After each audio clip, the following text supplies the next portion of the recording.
कहेला जमाना बेटी होली सर के भरावा लइके खियाई गजरवा। कहेला जमाना बेटी होली सर के भरावा लइके खियाई गजरवा। सोची सोची बैठता पापा जी करे जावा कहवा से देब तू दहेजवा।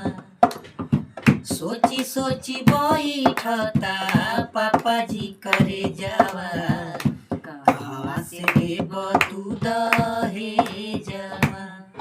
कहवा से लईब तू फ्रिज कूलरवा कहवा से देब मोटर कार।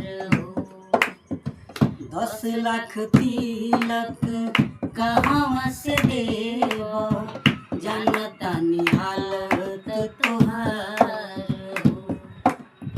फूटी फूटी कोनावा में रोवेला ए पापा काम करेला नहीं भेजवा।